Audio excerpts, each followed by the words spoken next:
अस्सलामुअलैकुम वरहमतुल्लाहि वबरकातुहू। मुहर्रम शरीफ का मौका हो या रबीउल अव्वल 11वीं शरीफ, छठी शरीफ, रजब का महीना हो, शाबानुल मौसम का महीना हो, ये वो महीने हैं जिसमें तकरीबन हर गांव, हर शहर में महफ़िलों का इनेकाद होता है। जलसे, मिलाद, महफ़िल लोग कराते हैं, उलमा को बुला करके तकरीरें सुनते हैं और दीनों सुन्नियत की, दीनों इस्लाम की बातें सुनते हैं। ये प्रोग्राम और ये सारे काम गांव के, शहर के 10-15 लोग मिलकर, 20 लोग मिलकर एक पूरी टीम बनती है, एक कमेटी तश्कील दी जाती है और वो टीम घर घर जा कर के चंदा करती है। सारे लोग घर पे जाते हैं, दुकानों पे जाते हैं, मिलने जुलने वालों के पास फ़ोन करते हैं कि हम मुहर्रम का प्रोग्राम कराने वाले हैं 10 दिन का, इतने पैसों की ज़रूरत है, इतने बजट की ज़रूरत है। तो हर घर से चंदा करते हैं, लोगों से चंदा करते हैं, फ़ोन पे चंदा करते हैं। पैसा इकट्ठा हो गया, खा मुहर्रम के प्रोग्राम के लिए हो या रबीउल अव्वल के प्रोग्राम के लिए हो या रजब शरीफ के प्रोग्राम के लिए हो या शाबान की महफ़िल के लिए हो, किसी भी महीने में आप ये महफ़िल कराएं। बस आपने ख़ास कर दिया कि ये चंदा प्रोग्राम के लिए है, उस प्रोग्राम के नाम पर और उस महफ़िल के नाम पर चंदा ले लिया। उसके बाद मुहर्रम का 10 दिन तक का प्रोग्राम चला या एक ही दिन का प्रोग्राम हुआ, तो फ़र्ज़ कीजिए, मान लीजिए कि 1 लाख रुपए उस कमेटी ने, उन 10-20 लोगों की जो टीम है, उन्होंने 1 लाख रुपए चंदा किया और प्रोग्राम में ख़र्च हुआ 70,000। तो अब 30,000 जो बचे हैं, उस 30,000 का क्या किया जाए? तो अक्सर और उमूमन तो यही ख़बरें आती हैं और हम तो खैर तहक़ीक़ से नहीं जानते, मगर बताने वाले लोग बताते हैं और ख़बर देते हैं कि हज़रत प्रोग्राम के नाम पे लोग चंदा करते हैं और प्रोग्राम करा देते हैं किसी भी तरह, और जब प्रोग्राम ख़त्म हो जाता है, जो रुपया पैसा बचता है आपस में बांट करके तकसीम कर लेते हैं और खा पी के ख़त्म कर देते हैं।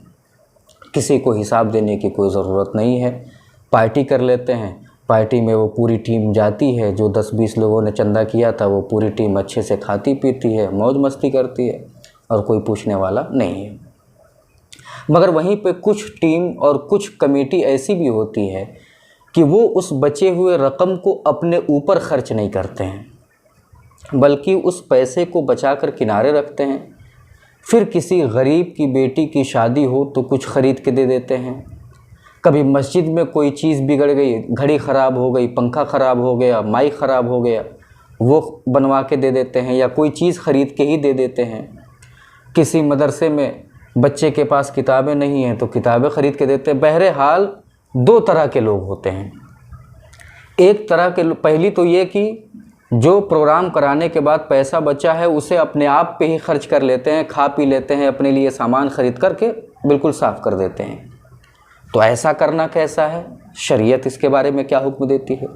और जो हजरात उन बचे हुए पैसे को अपने आप पर ख़र्च नहीं करते बल्कि दूसरे दीनी कामों में ख़र्च करते हैं, तो उनका शरई हुक्म क्या है और शरीयत उनके बारे में कहती है?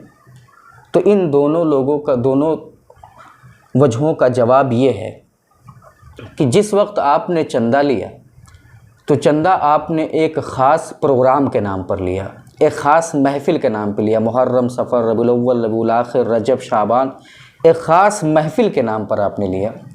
तो जिस गरज़ में और जिस काम में लोगों ने चंदा दिया, उस काम में आप पैसे को खर्च करें, और अगर पैसा बच जाए तो मसला ये है और शरीयत का हुक्म ये है कि जिन जिन लोगों ने चंदा दिया था उस बचे हुए पैसे को उन लोगों को वापस कर दें।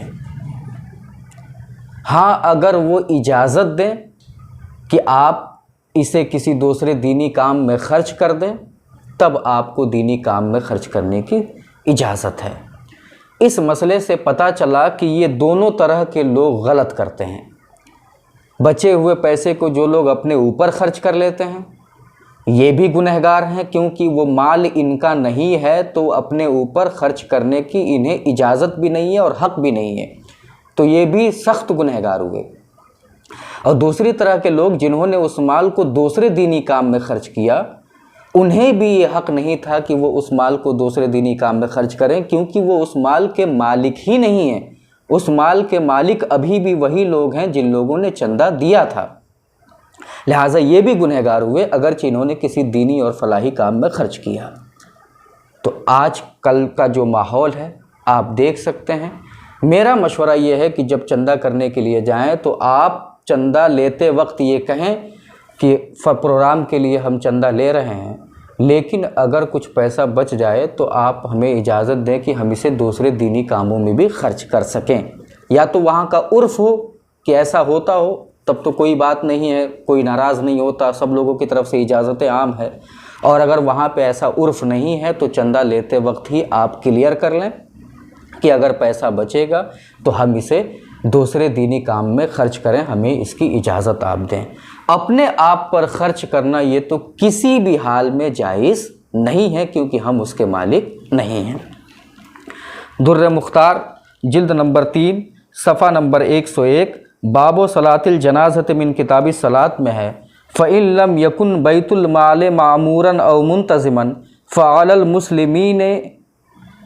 मुस्लिमीन तकफ़ीनुहु फ़इन लम यक़दिरू सअलुन नास लहू सौबन फ़इन फ़ज़ुल शैउन रुद्द लिल मुतसद्दिक़ इन उलिमा व इल्ला कुफ़्फ़िन बिही मिस्लुहु व इल्ला तुसद्दिक़ बिही। दुर्र मुख्तार की इस इबारत का ख़ुलासा ये है कि मिसाल के तौर पर एक शख्स का इंतकाल हो गया और उसने इतना मालो दौलत नहीं छोड़ा कि उसकी तजहीज़ व तकफ़ीन हो सके, उसे कफ़न पहनाया जा सके, इतना माल उसने नहीं छोड़ा। तो मुसलमानों ने, महल्ला वालों ने अपने आपस में चंदा किया और चंदा करके कफ़न दफन का इंतज़ाम किया। उसे कफ़न दफन दिया गया, मगर कुछ पैसा बच गया। तो अब उस पैसे को क्या करेंगे? तो शरीयत का हुक्म यह है कि जिन जिन लोगों ने चंदा दिया है उन्हें वापस कर दिया जाए। अगर वो मौजूद हैं तो वापस कर दिया जाए, और अगर वो इजाज़त दें तो फिर किसी गरीब की तजहीज़ व तकफ़ीन कर दिया जाए।